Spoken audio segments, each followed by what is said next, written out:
For many families with children on the autism spectrum, everyday experiences like haircuts or boarding a plane can be overwhelming. And now a team at UW Bothell is working to make these moments easier with a new app called Mystoria, using storytelling and AI to help people practice social situations ahead of time. And assistant professor Anushka Zoyomi, who is leading this research, joins me now. Thank you so much for being here. Thank you for having me. So this app your team is developing, so cool. What does it do? The app helps families create stories about future events that can be stressful for the family and the child. We're especially designing for kids with autism because they really like routine and structure in their life. And as new events are coming up or difficult social situations, preparing and having like explicit information about what they can expect can really help them feel more comfortable on the day. It makes perfect sense. What did you notice or see that made you think right now is the perfect time to develop this? What I saw in my research is that families really struggle with going out in public spaces and dealing with these social situations, even in school and everyday life. And there's not enough tools out there and resources for families with autistic children or autistic adults. And with AI now becoming more reliable, we wanted to look at how can we create personalized stories that can be more relevant to the kid and tailored for their particular like sensory needs or how they understand emotions or the social situations they're getting into.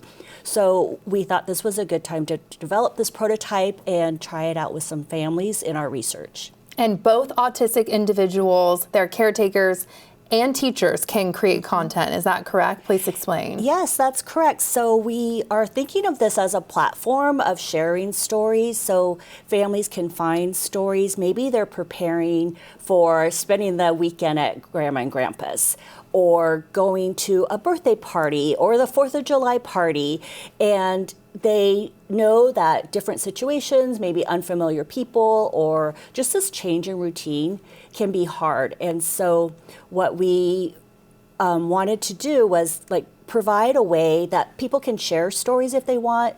Therapists who are really knowledgeable about writing these types of social stories could make stories available for families to use.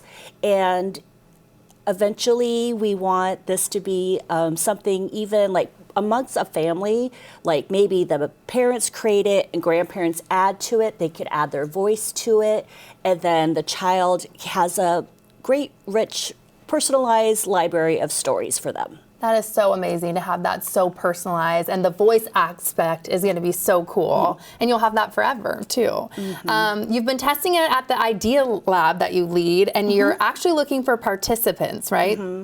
That's right.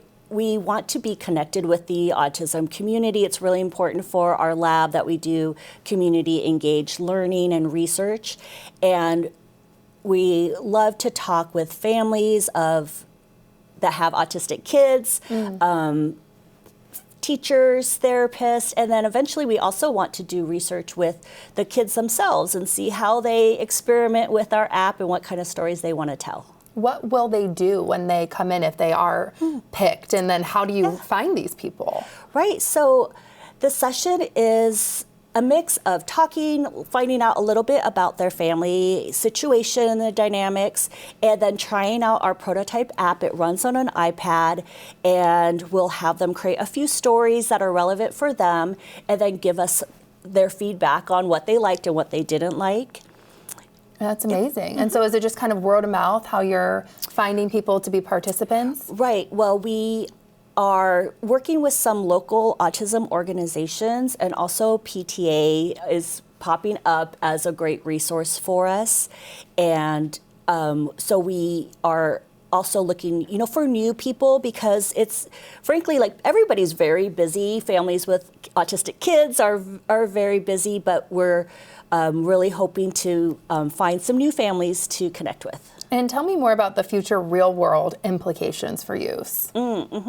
So we imagine that with the Mystoria app, it could be a way to, like, the family to have a rich set of stories that are relevant for them.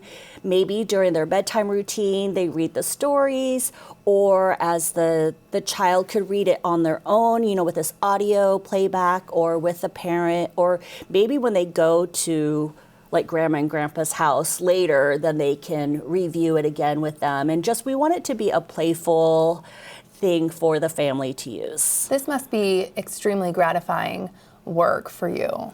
It is. I've been in the accessibility field for a few decades, and this has been really a love of mine to understand neurodiversity, which includes autism and attention deficit disorder, and the unique styles of communication and social lives of these families. And to see it come to a point where, through the work of my master's student, Chris Yu, I have to give him credit for turning this into an app that is robust enough that we have hopes that it can actually go live. Absolutely. And so what's next in the process? Any release date? What can you tell us? Right. So right now we're doing our research. We want to include therapists in our studies, and then eventually kids, like I mentioned. And we hope to release it in the App Store, but it will take a few months because we want to fine tune it and really take into concerns like privacy concerns that family have about sharing data. And so as we improve it, we'll be releasing it. Congratulations. So important to have something like this. Thank you for your work. Thank you. And like we just mentioned, they're looking for autistic individuals, their families, as well as clinicians and therapists to help with this research for the app. You can get in touch with the Idea Lab at UW Bothell, and we'll have information on our website.